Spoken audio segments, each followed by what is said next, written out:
All right, I have a new project on the bench. It's kind of a mission-style sideboard, and to get this project started, I'm going to start out with building the legs. Now, I'm not going to just slap some random boards together to make up the legs. I'm really going to pay attention to all the subtle details.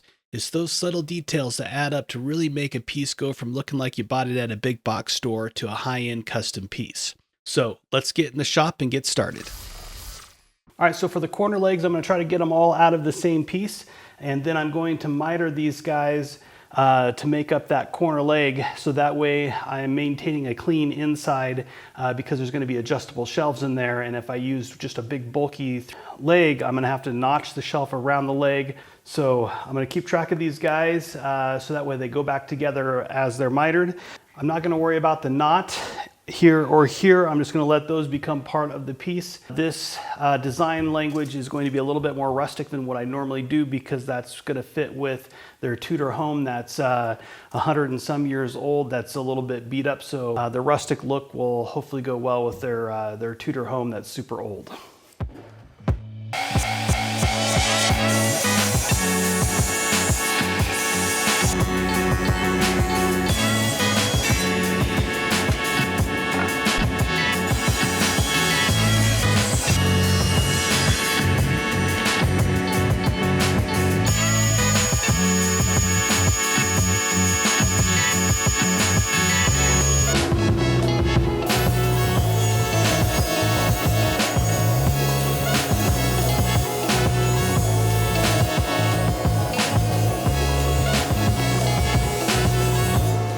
All right, I made sure I kept track of which board was which.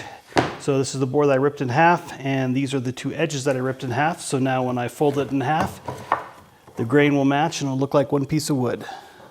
All right, normally when I glue up a long miter like this, I will use these glue blocks. I'll use some CA glue and glue them down, and then that will give me something to clamp to.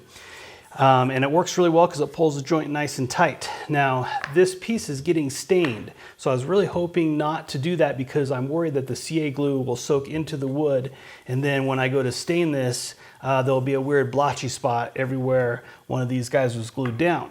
Unfortunately, this knot right here that I kind of wanted to keep for character to match the house, when I ripped the miter, ripped the 45-degree miter on there, that knot released some tension and pulled this out of square. So now, to get that miter to pull tight, I am going to have to use a glue block to pull it tight. So I think my plan of attack is to put the CA glue on the glue block and then spray the activator on the workpiece. So then when I put the glue block down on the workpiece, the activator will set off the glue hopefully fast enough before too much of it soaks into the grain, so that way when I sand, it'll sand cleanly and not have anything soak deep into the grain because the activator will have set it off. So I'm not sure if that's going to work, but we'll find out when I go to put the stain on.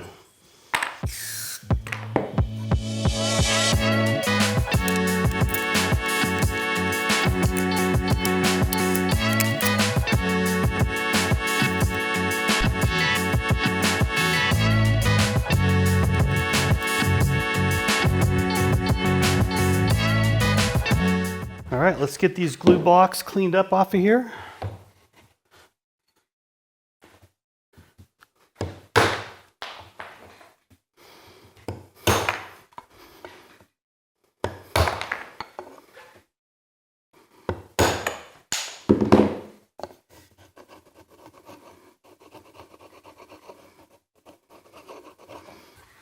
All right, so just in case something got a little messed up during the glue up, I left them a little bit long and a little bit wide, so that way I had room to square it up.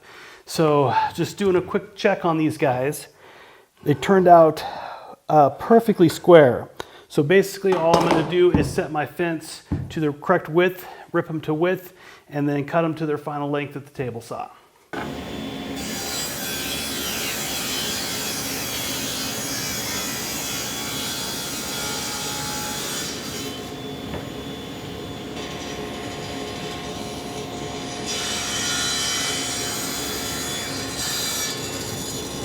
Now I just need to determine which direction I want the leg facing. So the grain is going to go this way on this leg.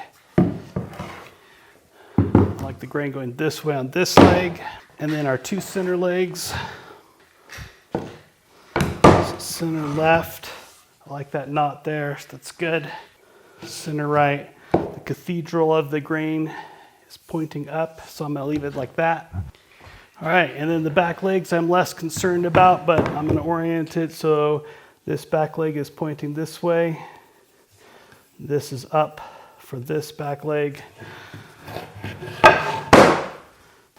All right, so now let's lay out some joinery.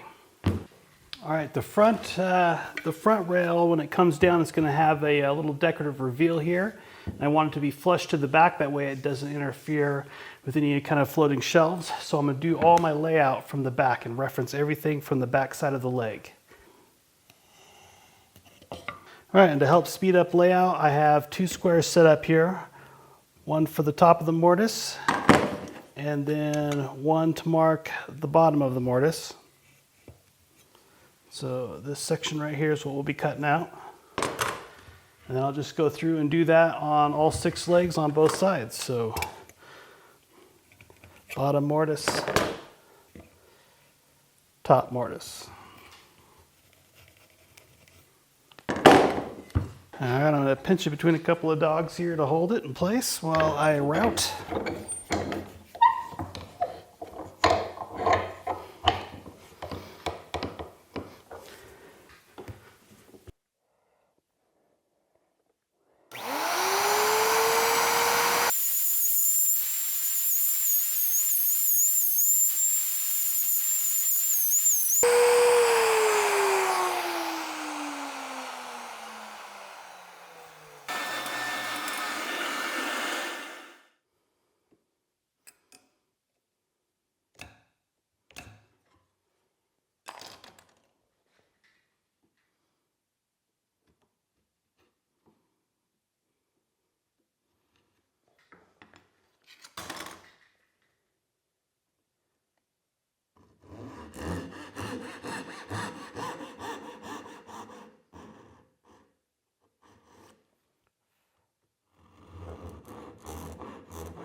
All right, so I got the main portion of the frame put together. This is the front, so this will be a door, drawers, door, and then these guys are the sides. So now I need to put the rail in for the back, and I saved the back rail for last, so that way I can measure off the actual workpiece just in case there was some accumulative air here and screwed up my measurement. So I'm going to take the actual measurement from the case here.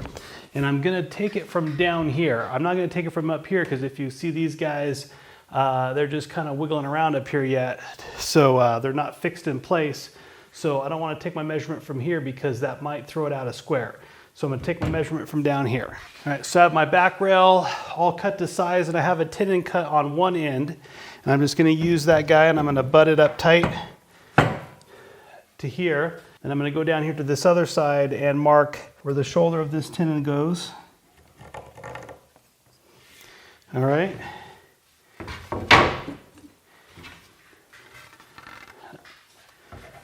Now when I set my saw and router and everything up, I use this blade width.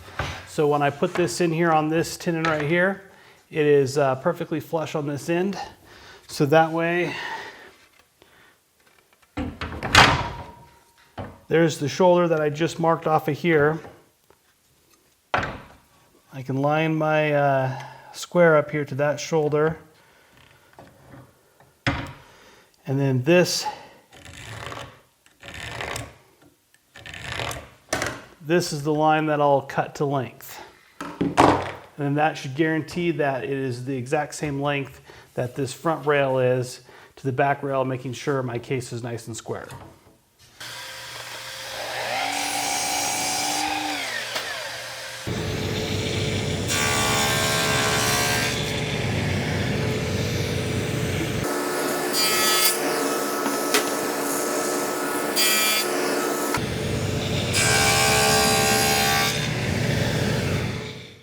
right, so there's where we are at. I did a quick test fit.